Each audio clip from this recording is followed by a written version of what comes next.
When we have reached the sphere of ecstatic presence, we will see it like a somewhat magical state, and we will tend to use it like a drug.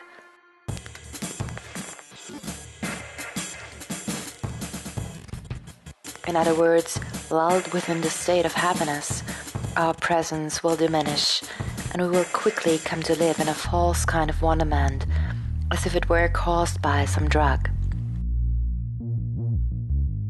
Extraordinarily, our magical occurrences will take place, but we will not have this profound presence, this sharpness. We will fall victim to an illusion. This is why the Chan master Yuan Wu advised his disciples to dispose of marvels and mysteries like so much garbage, and why Devi found the yoginis or the masters who performed miracles extremely vulgar. As marvelous as they might be, they are only obstacles on the path.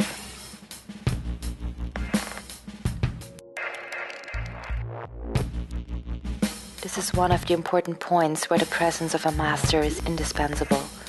He is there to put a stop to all the states that we think we have attained. He replaces stopping places with space.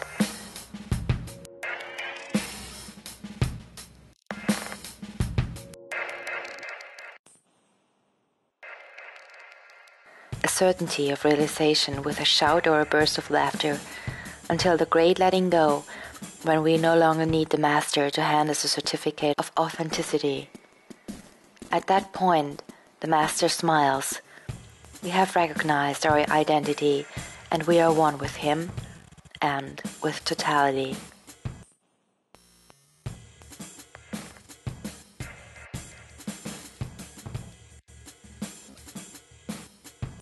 Even Samadhi plunges us back into the ego, making us lose all the benefits of what we have experienced.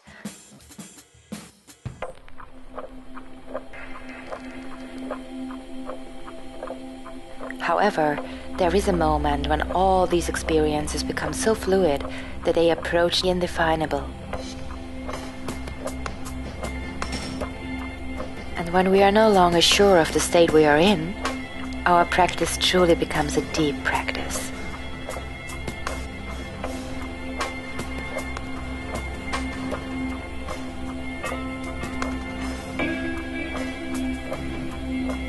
We no longer need to label the states, by which we risk becoming a sort of mystical catalog of cheap, chunky trinkets.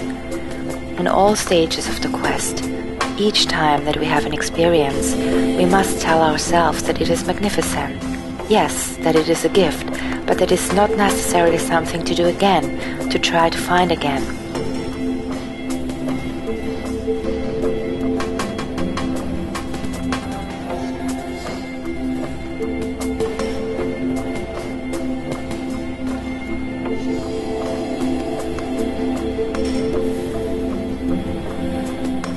This gives us great freedom on the path and leads us towards the most varied perceptions, because we no longer have this attachment,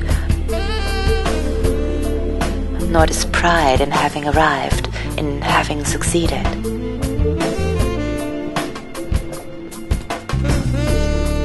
The quest knows no end.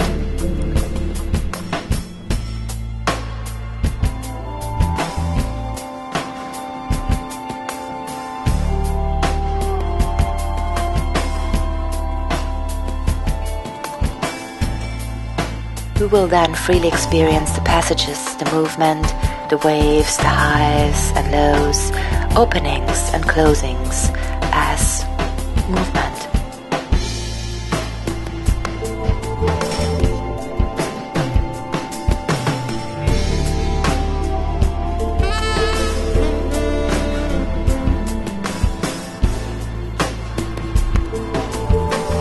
And movement is the fundamental aspect of yoga, the freedom of a river that follows its course towards the ocean and does not conceptualize the meandering, the flooding, the droughts, the widening, or the arrival at the vast space it finally will pour into.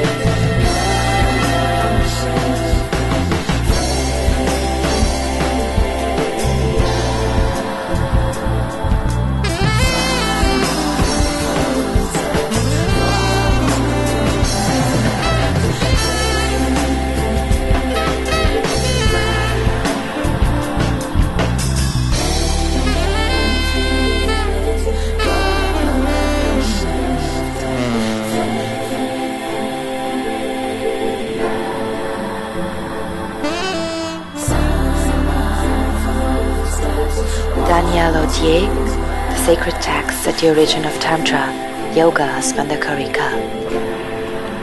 Stanza 35.